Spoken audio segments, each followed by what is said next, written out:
Bienvenue dans ce journal de la défense avec les marins-pompiers de Marseille. Ils se préparent en ce moment à la saison des feux de forêt. Vous voyez d'ailleurs derrière moi une manœuvre dite d'autoprotection. En fait, il s'agit de protéger le véhicule et son personnel s'il devait être pris dans les flammes. C'est l'une des spécificités du bataillon de marins-pompiers, unité de la Marine nationale. Mais il y a aussi le sauvetage en mer, puisque Marseille est située entre mer et colline. Démonstration en images.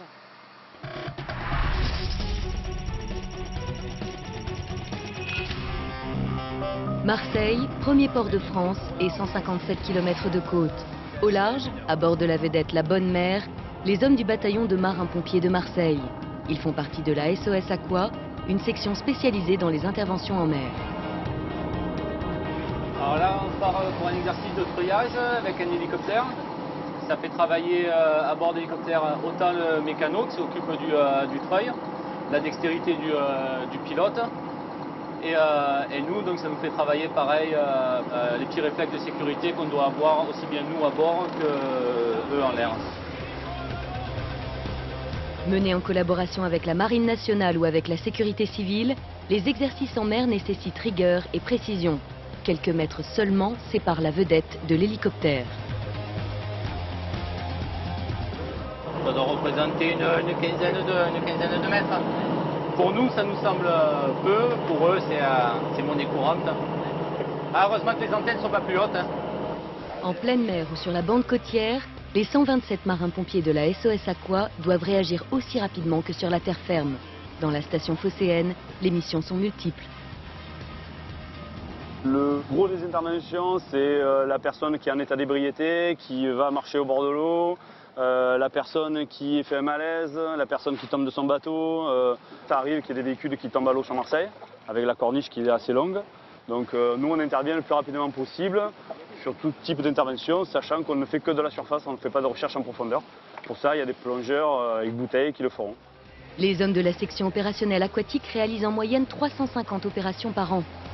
Cette année encore, avec le retour de la saison estivale, la rade et les calanques de Marseille seront entre de bonnes mains. Je pense qu'on ne pourrait pas faire ce métier si au fond de soi on n'a pas cette envie de le faire et ce besoin aussi de le faire. Ça devient aussi un besoin quelque part, d'aider les autres. Le service est contraignant, on fait beaucoup d'heures, mais à côté de ça, on a de la satisfaction.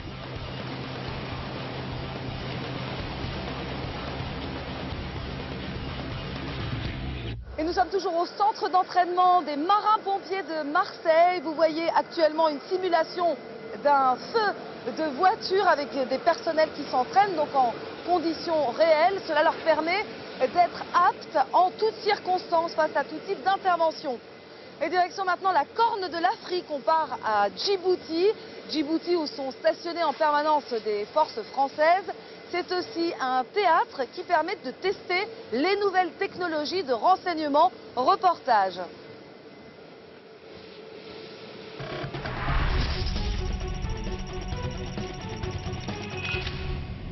Renforcer les capacités de renseignement, voilà l'une des priorités du livre blanc sur la défense revu en 2008. Satellites, radars ou encore drones dernière génération, autant de technologies testées pour la première fois, grandeur nature, à Djibouti. L'opération menée sous l'égide de l'état-major des armées vise à valider ces nouveaux matériels avant leur acheminement en Afghanistan. Et ce qu'on vient chercher ici, surtout, c'est une validation par le terrain. De cette évaluation, on tirera des enseignements pour savoir comment mener à bien ce type d'expérimentation. Plus de 400 légionnaires de la 13e DBLE et 70 véhicules ont été déployés pour mener à bien cette expérimentation. Ces hommes connaissent parfaitement le terrain. Environnement difficile, similaire à l'Afghanistan, c'est le lieu de test idéal. Tout naturellement, parce qu'ici à Djibouti, le cadre s'y prête admirablement, du fait du terrain, de la nature du terrain et du territoire djiboutien, du fait du cadre interarmé des forces françaises à Djibouti, et puis du fait du caractère interarmes de la 13e DBLE, il était évident que nous pouvions nous lancer de manière assez réaliste dans cette préparation opérationnelle. Une préparation opérationnelle qui s'effectue en collaboration avec les ingénieurs du groupe Thales. À l'origine de la confection de ces équipements, leur présence sur le terrain est indispensable. Pendant 3 semaines, ils ont testé et adapté ces nouveaux moyens d'écoute. Un des objectifs, c'est aussi que les ingénieurs industriels puissent se confronter et mieux appréhender les problématiques de terrain. De la point de vue de Thales, bien évidemment, le meilleur moyen de pouvoir bien comprendre ce qui se passe et de bien concevoir les systèmes. D'ici moins d'un an, ces nouveaux matériels seront prêts pour l'Afghanistan, principal théâtre d'opération de contre-insurrection. Et vous découvrez à présent ce simulateur d'hélicoptère qui reproduit un cas d'amérissage forcé. Exercice en conditions réelles. Nous sommes ici au centre d'entraînement aux techniques d'incendie et de survie, là où s'entraînent les 2400 marins-pompiers de Marseille, mais aussi des personnels civils, comme ce groupe qui travaille sur une plateforme pétrolière. Alors ces gestes qui sauvent, tous les personnels navigants des armées les apprennent. Ils sont formés en Bretagne. Regardez.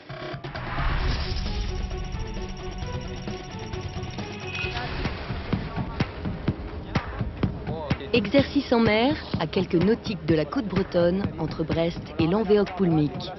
On va trouver un stylo lance-fusée. Le stylo lance-fusée, c'est une arme. Il y a un percuteur dessus. On évitera, quand vous allez vous retrouver dans un canot collectif, on évitera de le diriger vers un collègue. D'accord? C'est dangereux. Ramène-la à fond, voilà, et on percute. Ok. On évite de regarder la flamèche. Issus des différentes armées, gendarmerie, armée de terre, marine et armée de l'air, ces stagiaires apprennent ici les gestes qui pourront peut-être un jour leur sauver la vie. Main en protection sur la butée du Ensuite, on va les mettre à l'eau, comme en survie, hein, exactement comme en survie. Et ils seront dans une situation où justement, il y a beaucoup moins de stress qu'en réalité, évidemment, hein, mais on va leur faire acquérir les principaux gestes de survie. Donc le retournement de canotte, être capable de retrouver son canot, de monter à bord du canot, de commencer à effectuer les gestes nécessaires pour la survie, c'est-à-dire retirer l'eau des canots, gonfler les canots, appeler les collègues, se mettre en situation pour pouvoir récupérer rapidement, mettre sa radio en fonction, toutes ces choses-là.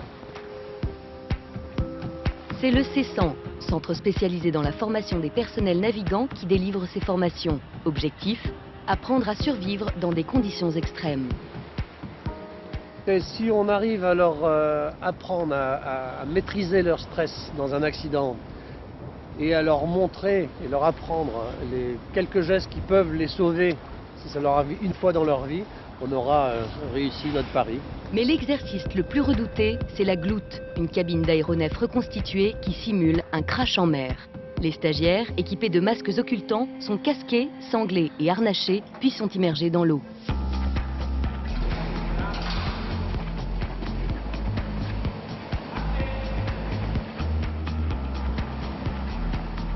Le but de cet exercice-là, en fait, c'est de pouvoir évacuer une cabine lorsqu'un problème arrive sur un hélicoptère ou un avion et d'évacuer lorsqu'il y a immersion de la cabine. Donc on leur apprend une procédure, une gestuelle qui permet en fait de pouvoir évacuer une fois que la cabine est immergée.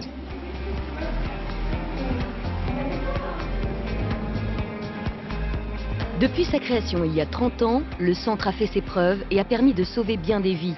Il se révèle encore aujourd'hui très utile.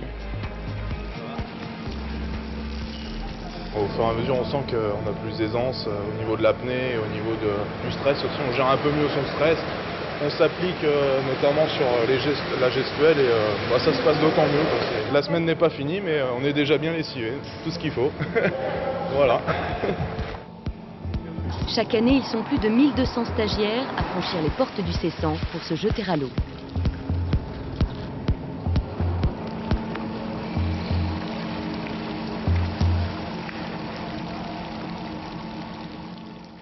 Et nous sommes toujours avec les marins-pompiers de Marseille à l'entraînement. Vous voyez ici une simulation d'un feu de cuisine avec la première lance établie pour lutter contre le sinistre. Tout de suite, d'autres temps forts de l'actualité défense en bref et en images.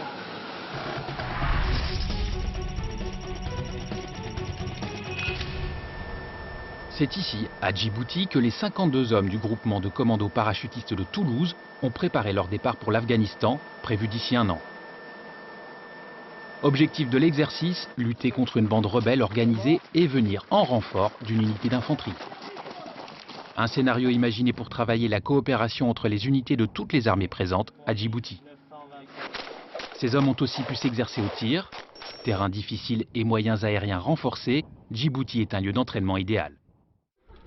Le recensement citoyen en ligne est désormais possible à Parthenay. Ce nouveau service a été présenté officiellement le 25 mars 2010. Les jeunes en âge d'être recensés pourront effectuer leurs démarches administratives plus facilement à partir d'un accès sécurisé. Cette démarche citoyenne est obligatoire pour effectuer la JAPD. Chaque année, ce sont 800 000 jeunes qui sont concernés par le recensement. Évacuation sous les tirs, afflux massif de blessés, voilà les ingrédients du stage Médicos du 21e régiment d'infanterie de marine de Fréjus. Destiné au personnel médical déployé en Afghanistan, l'objectif de ce stage est de leur apprendre à soigner les blessés en milieu hostile. Entourés de combattants, la mise en situation est plus que réelle pour les stagiaires. Pour mieux analyser les erreurs du personnel de santé, chaque scénario est filmé puis visionné. À terme, cette préparation sera étendue à tous les théâtres d'opération. Nous sommes toujours avec les marins-pompiers de Marseille, hommes polyvalents, ils luttent contre les feux de forêt, ils sont aptes au sauvetage en mer. Ils sont aussi capables d'intervenir en cas de risque ou de catastrophe technologique, comme ce fut le cas à Toulouse avec l'usine AZF. Vous voyez derrière moi une séance d'instruction avec de nouvelles recrues qui sont équipées d'une combinaison étanche avec de l'air comprimé juste en dessous. Et on s'intéresse maintenant à une autre unité spécialisée, les commandos parachutistes de l'air. Leur mission, récupérer des pilotes tombés sur une zone de combat.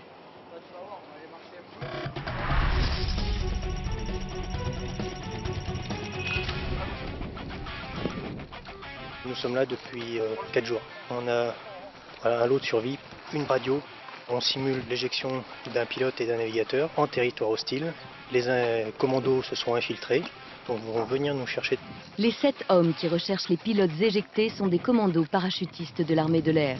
Pour ne pas risquer d'être repérés, ils progressent de nuit. Une fois localisés, les pilotes sont authentifiés puis insérés dans le groupe. 2 nuits de marche seront nécessaires pour rallier une zone sûre où un hélicoptère viendra les récupérer. Ces commandos appartiennent au CPA 30, spécialisé en récupération et sauvetage en zone de combat. Par cet exercice, ils valident plusieurs mois d'instruction. La veille, ils terminaient les préparatifs de leur mission sous l'œil attentif de leurs instructeurs. On se rend compte qu'une mission, il faut qu'à tout prix, elle soit bien séquencée pour pouvoir, lorsqu'ils vont être sur le terrain, avoir la réponse adéquate et faire la mission. 1995, ex-Yougoslavie. 2 pilotes de chasse français sont faits prisonniers en zone de combat après avoir été contraints de s'éjecter. Pour ne plus connaître ce genre de situation, l'état-major des armées décide de se doter d'une capacité RESCO. C'est la naissance du CPA 30. On est capable de faire ces missions de personnel recovery, enfin, tous les personnels en gros qui sont engagés sur ces missions autant. Shooters opérationnels, tireurs de précision, maîtres chiens, experts du guidage aérien, les 250 parachutistes de cette unité d'élite interviennent sur tous les théâtres d'opération. N'importe qui est en mesure de se retrouver en personnel isolé, les OMLT, tout ce qui est groupe commando, enfin tous les personnes qui ont vocation à travailler en faible groupe. Quand ils ne sont pas déployés à l'étranger, les commandos simulent de nombreuses missions comme celle qui vient de s'achever. Le groupe et les pilotes sont enfin sortis de la zone d'insécurité. On a les pilotes, ils sont en bonne santé. On a emmené des bâches, des choses comme ça, un peu de nourriture, un peu d'eau pour eux. Tout va bien. Maintenant, prêt pour le retour. Les cas d'éjection en zone hostile restent rares. Mais le jour J, les commandos de l'air devront être prêts à intervenir. Voilà, c'est la fin de ce numéro. Vous pouvez voir encore derrière moi le simulateur à incendie qui a déclenché un feu de chambre avec un embrasement généralisé. Les flammes montent jusqu'au plafond.